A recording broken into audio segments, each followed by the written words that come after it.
All right, well, right now we are joined with Heather Pierce from Blount Memorial, and she is showing us how to make a healthy salad, which is so perfect for this time of year. You have all those fresh veggies in the grocery store, and there's nothing better on a hot day than a nice, cool, refreshing salad, right? That's right. I mean, and 1 in 10 adults don't get enough fruits and vegetables in their diet. So true.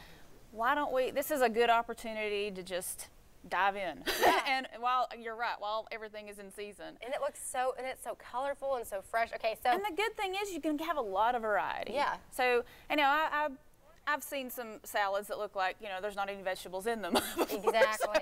So, you know, I think you can make a salad, you know, even more nutritional than your basic iceberg lettuce, which is, you know, it's got water in it and some nutrients, but not a lot. So with your greens, you want to start with, you know, some dark greens. Yeah. And if you're, you know, spinach, actually kids seem to adapt to spinach okay in research. I'm still working on my little dude. But you can just put the leaves in there, you know, like romaine is pretty well accepted. Yeah.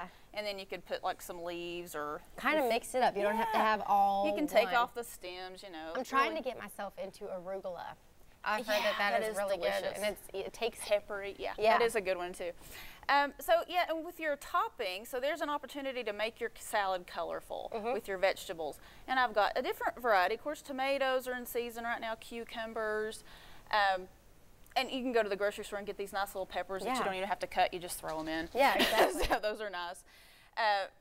Broccoli, cauliflower, carrots, even snap peas, or those are good to just, kids tend to like those too. Like little finger food, you know, you can throw in there too. Exactly, and that's so nice because it just adds some good color to your salad. It gives you a lot more of those benefits from things that you might not just get from the Yeah, we want to try to eat from the rainbow if possible. That's where we're preventing disease, so that's good. And fruit is something that you don't really think about putting on a salad, but sometimes it can add a really good touch. Yeah, especially if you're not a big vegetable person. Yeah. It's still a good way to add color. And right now, all the berries are in season, so why not?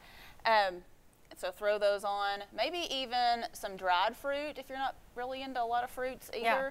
I mean, I would limit it to about a tablespoon just because there's a lot of, you know, a good amount of added sugar in those typically. So that gives you a little burst of flavor too. And you also want to make sure you're getting some protein in if it's going to be a meal salad. Yeah. So you got your basic chicken, everybody knows that one, or, you know, some sliced steak or something like that. Yeah. But shrimp could be good. You can just get that out of the freezer and thaw it. That's easy. That's so perfect. Boiled egg. Quinoa is another great one. It's a good whole source of protein too. Kind of makes it into more of a different kind of salad then too. Not just a lettuce salad, but you're like, oh, more of a hearty salad. The quinoa has the protein and fiber in it that's really good. Also beans.